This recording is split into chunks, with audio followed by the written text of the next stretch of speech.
talked to you a couple weeks ago after you saw some action in the first game. How much did that action help you prepare now that because you had some live stuff out there after what happened a year ago? And were you even more comfortable when you were forced to go out there tonight?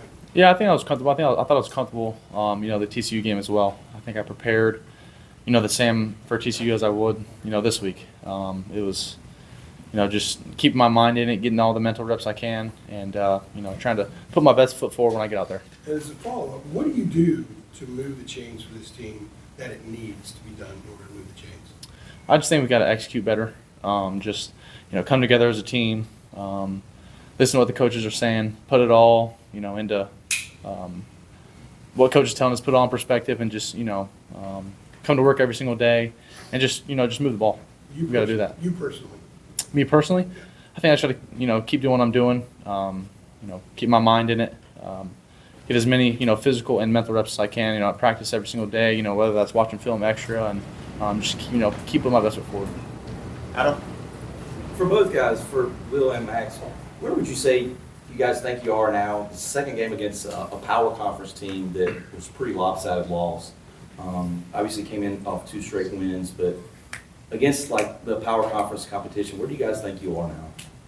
Yeah, I mean, it's not our job to think about where we stand in the outside world. We show up each and every week focused on the opponent, and we did not do a good enough job out there today. I think we prepared well, not well enough, but we really just didn't execute. Like if you look down and you watch the film, it's one guy here and there not making the play that we need them to make, and it starts with every single player doing their job and us holding everyone accountable. But again, we're going to have a good bye week. We're going to get better all around, and then we're focused on the next opponent. And so we're not looking to where we stand against anybody else. Right now we're focused on ourselves. Jeremiah? Yeah, this one's Will. UCF did a lot of stuff kind of getting the ball on the perimeter. It's kind of got a lot of yards after the catch and things like that. What do you kind of think broke down for you guys defensively when it came to their yards after catch? Yeah, I think we were expecting them to do that, and we just didn't execute. We didn't tackle well enough. We didn't play fast enough, I don't think, on the perimeter. I think it comes down to the way we played, and we just, I think we prepared well in practice this week for it, and we knew that's kind of how they were going to hit us, and we didn't tackle well enough and didn't get off blocks. So I think it comes down to actually doing it, not just because it's about to come, you got to actually stop it. Shelby? Yeah. Just for other guys, obviously a lot of new players coming into the program. That's a lot of new teammates. So you have to figure out how to bond with, play with both on the defensive and offensive side. How much of that has maybe been hard and just kind of learning to communicate and work together? Yeah, I think we just got to stick together as a team. I mean, we're all on the same team. We're in the same helmet. We're in the same emblem. We're all together, so that we have to choose to be together, choose to be closer, choose to support each other, and play complementary football. Noah?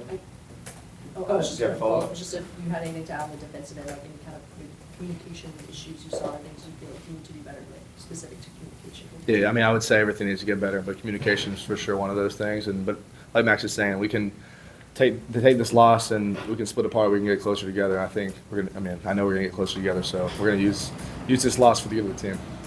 No. Max, we talked to after the TCU game a little bit about how hard it is to come into the middle of the game, get thrown in there.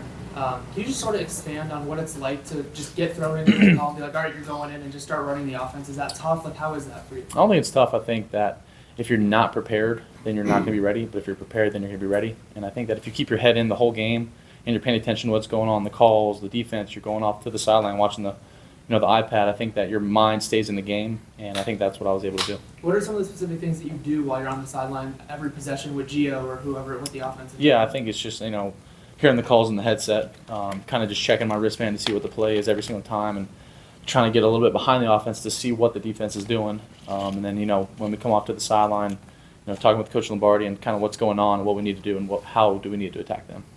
We got time for a few more. We're going to go to Ender row here. Yeah, Max, how would you describe kind of the feel and emotion of the team on the sidelines during that second half and locker room total? Yeah, I think we need to do a better job of sticking together and encouraging each other. That's kind of what we talked about at halftime was, hey, stay together, that's what we need. And I think that's going to be a main focus point for us moving forward. Yeah, quick follow-up. Do you feel like there's anybody on this team that's kind of stepping up as someone who's trying to ignite something in the second half or say something in leadership-wise? I think, most guys are trying to, fill that role. and just whoever it is, and whether that's guys on offense, guys on defense, we all just got to come together as a team. Let's go to Andrew real quick. This is for both of you, but the first part for Will. Does the open day come at a good time for you guys? Or to kind of maybe heal up a little bit and have a chance to hit a little bit of a reset button and fix some of those communication things you're talking about? And for Max, if in fact Gio is sidelined for a while, does the open day come at a good time for you to sort of be the QB1 and have some things maybe built around your skill set, which is different from Gio's? You'll go first. Yeah, I mean, I think whenever you get a bye, if you use it for in a good way, I think it can be positive. I know I'm eager to get back out in the field and play again, but I think this bye will be really good, and I think we'll use it in a great way. And then again, to prepare for our next opponent, it's gonna be good. Yeah, great. Sorry, yeah, I think that this week's going to be super helpful just for everyone to get healthy, kind of refocus our minds, just, encourage each other. We just came off a tough loss, and just being able to kind of bounce back this, this next week with the practices that we're about to have, and yeah. I guess what are kind of the emotions after a game like this, and how will you kind of, again, go off that, just use that bye week, it's your mindset going into that? Yeah, there's obviously a little bit of disappointment, right? We never want to. You play the game to win, and so whenever you don't win, you put in a lot of work, and so you're disappointed. But we have to do a great job of sticking together, and so I think moving forward, it's what do we got to fix, all right? How are we going to change the way we play if we don't change the way we practice or the way we communicate? It's like things got to change in how we prepare and how we perform and how we hold each other accountable. So, but I think emotionally everyone's locked in, everyone's still very motivated, maybe even more motivated now. Let's go to Andrew then. What kind of challenges did UCF's defense pose for you guys today? Yeah, I thought they were in all the right spots. They played, some different coverages, cover two, man-to-man, and I thought they did a good job of, being physical. I thought our O-line did a good job of kind of holding up, for most of the game, and everyone, played well, but I thought they did a good job of just, being in the right spots, and I think their coaches coached them well. Do you think the turnovers took out the momentum early for you guys? I understand that we were in the red zone, and we got to have our antennas up while we're in the red zone. Just we got to get points, and it's of course it's frustrating to have a turnover down there, but at the same time we got to lock back in and get ready to go for the next drive. Last one for Adam here. Max, along those very same lines, what did you see as you were watching on the interceptions that Gio had in the first half, and did you get a chance to talk with him at all after he got hurt, either on the sidelines or back in the locker room after the game? I think we were just just trying to communicate with him and what I was seeing, and just trying to encourage him, to continue to lead the guys. And can you repeat the second part of the question? Did you get a chance to talk with him at all on the sidelines after he got hurt or back in the locker room Yeah, after? I did not get to talk to him. I'm not really sure what the injury was, but I hope he's doing well, and hopefully I'll be able to talk to him pretty soon. What did you, just to follow up real quick, what did you see on the pick where he was trying to get the ball to Caleb Hood and it got deflected? Like, just can you maybe take us through that from your vantage point? Yeah, no, I understand it was a play where the receivers are blocking. We're blocking for a slant coming underneath. I thought it was a good play call, and we should go out there and execute, and yeah.